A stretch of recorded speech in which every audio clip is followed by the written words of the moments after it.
This is Auto User Guide, where we help you understand your vehicle better.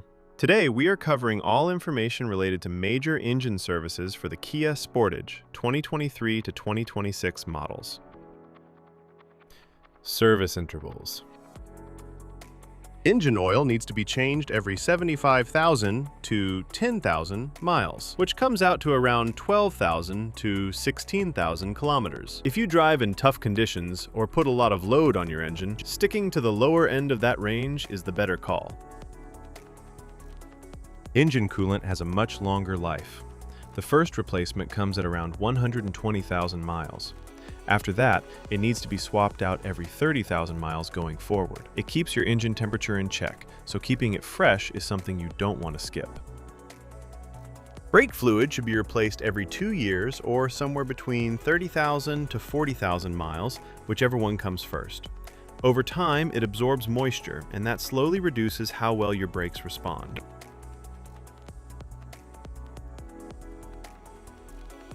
Engine oil.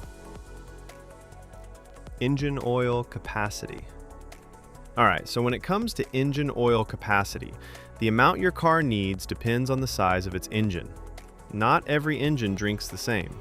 If your car runs a 1.6-liter turbo hybrid or PHEV engine, the total oil capacity, including the filter, is 6.3 US quarts, which comes out to about 6.0 liters. That's your number every time you do an oil change.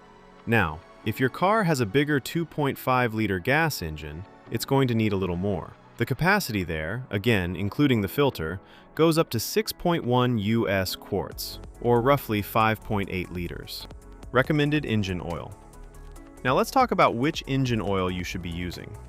The recommendation is to go with a genuine engine oil, or any good quality commercial engine oil, if it matches the right type and viscosity for the temperature in your area. That last part matters more than people realize.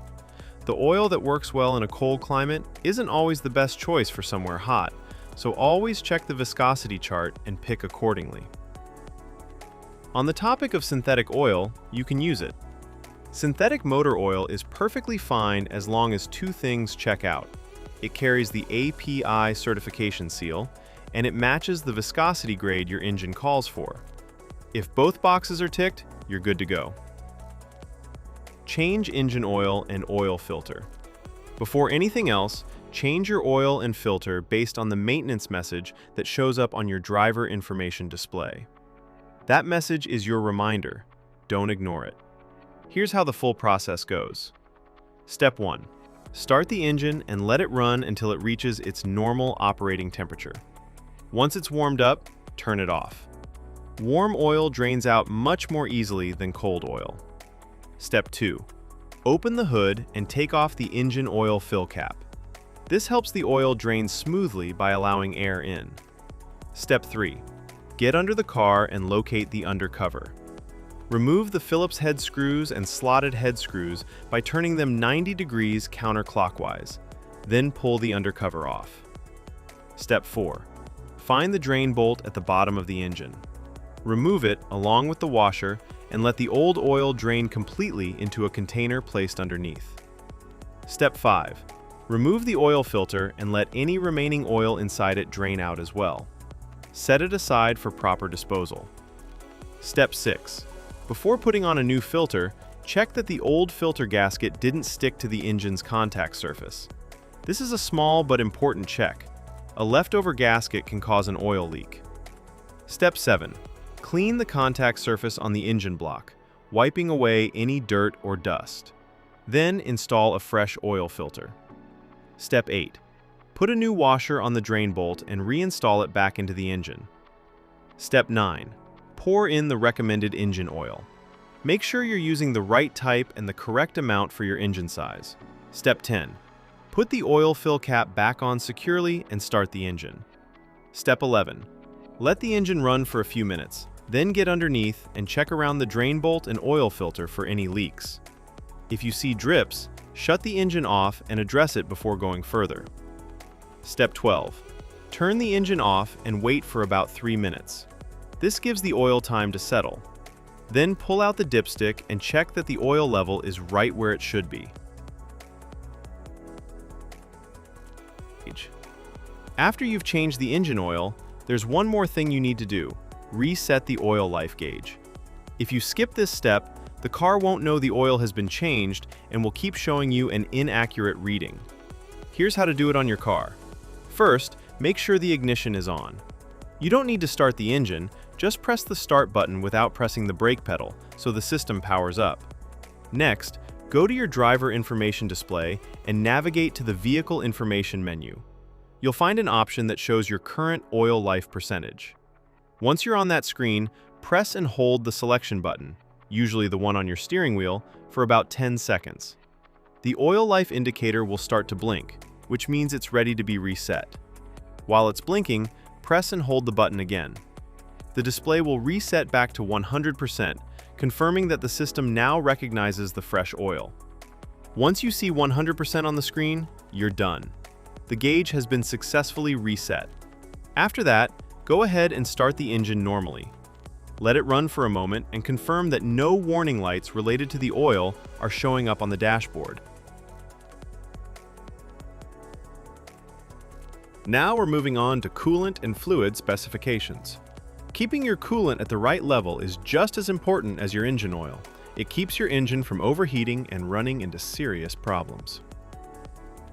Engine coolant, radiator. Before you touch anything, make sure both the engine and the radiator are completely cool. Never open the radiator cap on a hot engine.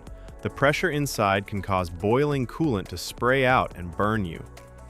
Once everything is cool, place your hand on the radiator cap and turn it just 1/8 of a turn counterclockwise.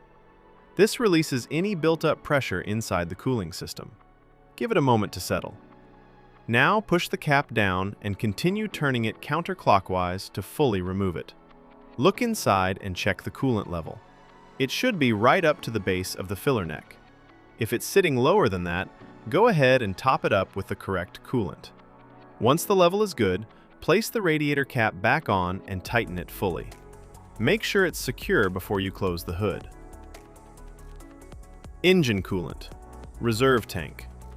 Again, before checking anything, make sure the engine and radiator have cooled down completely. Now locate the reserve tank. It's a small, translucent container usually sitting near the radiator. Look at the side of the tank and check where the coolant level sits. If it's below the minimum mark, add the specified coolant slowly until it reaches the maximum mark. Don't go above it. Once the level is good, take a moment to inspect the cooling system for any leaks. Look around the hoses, the radiator, and the reserve tank itself. If you notice any drips or wet spots, that's something that needs attention before you drive the car. Now, let's talk about replacement of brake fluid. Checking your brake fluid is straightforward.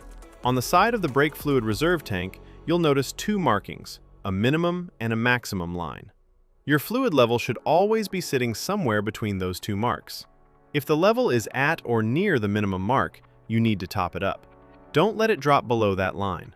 Low brake fluid can affect how your brakes respond, and that's not something you want to find out about while you're driving. At the same time, don't overfill it past the maximum mark either. Just keep it in between and you're in good shape. One thing worth mentioning for those driving a manual transmission model, your brake fluid reserve tank also takes care of the clutch fluid. It's the same tank serving both systems. So, as long as you're keeping the brake fluid level between the minimum and maximum marks like we just discussed, you don't need to check the clutch fluid separately. It's already covered.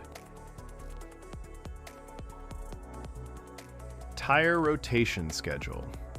Tire rotation is one of those maintenance steps that people often overlook, but it makes a real difference in how long your tires last. Generally, you should be rotating your tires every 5,000 to 10,000 kilometers. If your vehicle manufacturer recommends a different interval, go with that instead. Tires without rotation marks.